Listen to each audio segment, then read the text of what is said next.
It's estimated that over 3 million people in the United States suffer from migraines. Brandy got the scoop on what causes them, along with how to ease that pain. Today we are talking migraines. Nobody likes to get them, but there are some ways that you can treat and prevent them. So joining us now is Dr. Michael Selman to tell us all about it. How are you? Fine, Brandy. All right, so tell me, first, what is a migraine? Like, what makes it different from just a normal headache?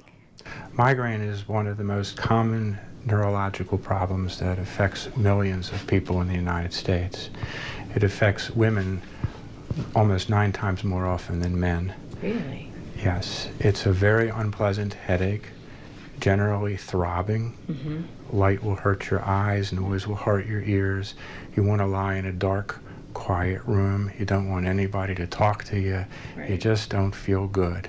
It frequently lasts for several hours, and sometimes you can have associated symptoms of nausea, and if it's really bad, you'll vomit.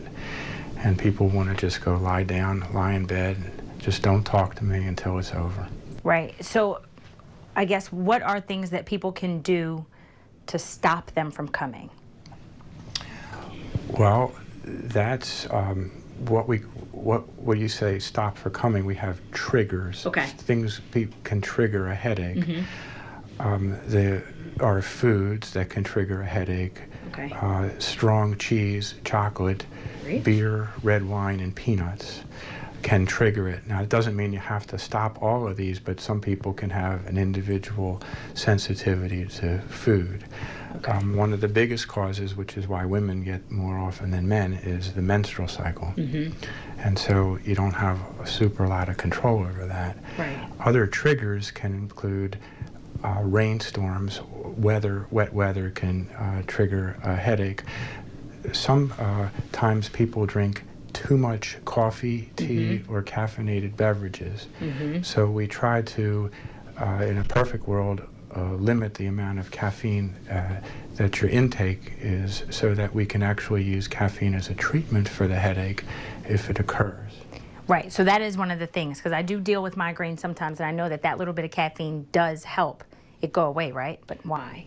Well, because migraine, one thought for, in layman's terms, why you get a migraine is because you have constriction and dilation of your blood vessels. That means they open and close, and the movement of the blood vessels is painful.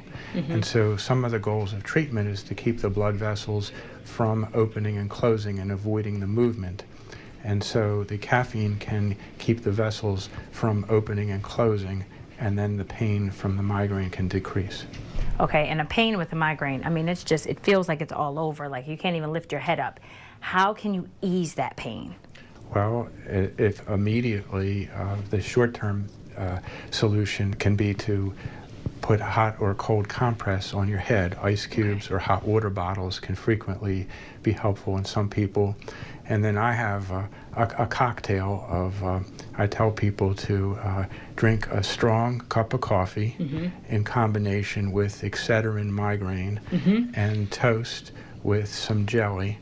And I find that can help in many people for occasional migraine headache. Really? Why the toast and jelly? What does Settles the stomach. Okay. Okay, and so are there any other kind of tips or treatments that people can do? Well, for the individual migraine, it's try to stop the cause. But if migraines occur frequently, then there are different types of medication that can be tried. Over-the-counter medication. Some people prefer Tylenol, some people prefer ibuprofen, some people prefer naproxen, and then the physician can get involved giving prescription strength medication. I can't emphasize enough for getting enough sleep. Lack of sleep is a frequent cause of a migraine. Not getting enough exercise, or the reverse is plenty of exercise, aerobic exercise where your heart gets pumping, can help to reduce the chances of a migraine headache, and avoiding stress. Those are just general hygiene measures in life. and also avoiding alcohol. Alcohol is a frequent potent trigger of headache. Well, thank you so much for being here with us today, and hopefully those tips can help some of those migraine sufferers out there. I know I'm definitely going to try that toast and jelly. Thank you. You're welcome.